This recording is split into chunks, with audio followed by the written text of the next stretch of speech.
everybody. Today we are going to see the first chapter of class 11, that is sets. Let us see what the set means and how it is represented and the types of set. First of all, set was developed by German mathematician Dr. Cantor and Richard Dedekind in the 1870s. Our set is used in almost every branch of mathematics like geometry, algebra, etc. It is also used to define relation and function. Let us see what the set means. Here, the definition of sets goes like set is a collection of well-defined objects. It is important for us to understand the meaning of well-defined object. Our well-defined object means which does not differ from person to person. For example, if I ask you a group of students in your class who are very talented, then that answer will differ from student to student. But at the same time, if I ask you the group of students getting more than 95% in your class, then that will remain the same. So the very first does not come in the category of well-defined, whereas the second example comes in the category of well-defined. Similarly, if I ask you the best writer, then best writer may differ from person to person, and at the same time, if I ask you the movies winning Oscar award, then that will not differ from person to person. The conclusion is anything which differ from person to person will not come in the category of your well-defined objects. Now, let us see how the sets are represented. Sets are always represented by capital letter. For example, if I take here vowel, that is V stands for vowel, and you all know the vowel is A, E, I, O, U. So, set is always represented by capital letter followed by curly bracket, and your elements are in small letters and they are separated by comma. Your elements cannot be in repeated form.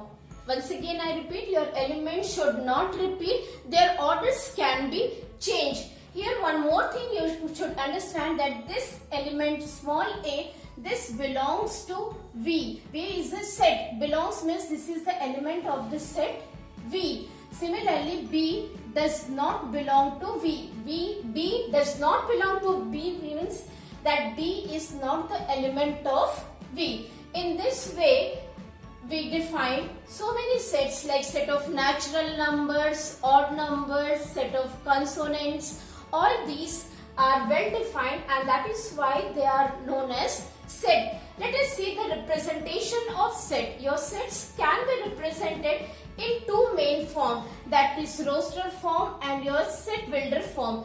Now, roster form is also known as your tabular form. For example, suppose I want to tell you the natural number less than 5.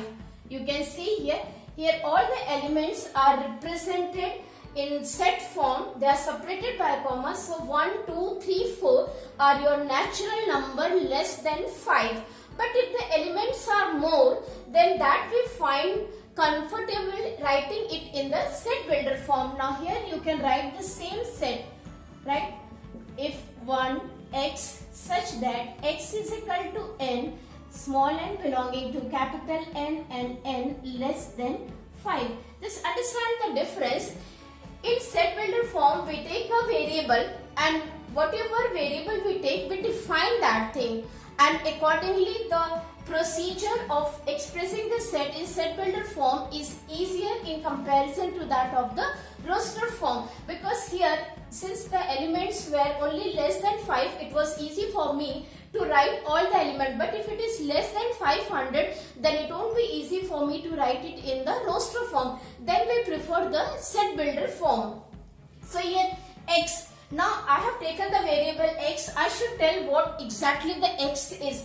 Then x is again is equal to small n. I have to define what the small n is. Now small n belongs to capital N. Here capital N is a set of natural number.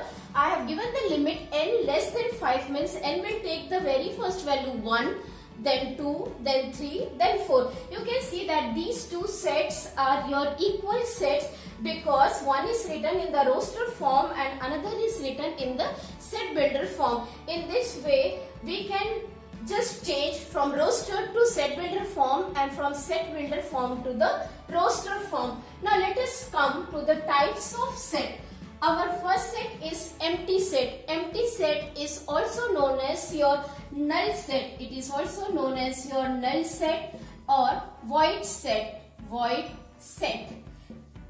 It's denoted by phi or this. This is the null set or void set. Empty set, as the name indicate, it has got no element in it. For example, if I ask you a natural number between 4 and 5, there is no natural number between 4 and 5, then that set will come in the category of empty set. Similarly, a boy studying in class 8 as well as 7, you will find no boy studying in class 8 as well as class 7, then that will also come in the category of your empty set. Now comes singleton set. A singleton set is a set having only one element. You can say like A such that, you can take X such that X plus 8 is equal to 0, where X belongs to Z. Now you can see that this will have minus 8. Now X plus 8 is equal to 0. When you solve, you get one value, that is minus 8, and that is why your capital Z means set of integer.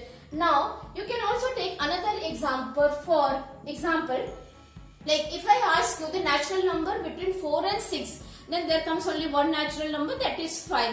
In this way, we can take many examples of the singleton set. Now, finite set. Just see, finite set means where the elements can be counted or it is having finite number of elements. For example, if I take natural number 1, 2, 3, 4, you can see that here the number of elements are finite, 1, 2, 3, 4. So it comes in the category of finite set. Similarly, if I take the same example in this form 1, 2, 3, 4, and if I write some dot, that means this dot represents that this is your infinite set where the elements cannot be counted. Now comes your cardinal number. Cardinal number of any set is actually the number of elements present in that set. It is always denoted with the finite set. You can see here, like if A is your 1, 2, then what will be the number of element in A? That is 2. How many elements are there? 2. So cardinal number of set A is your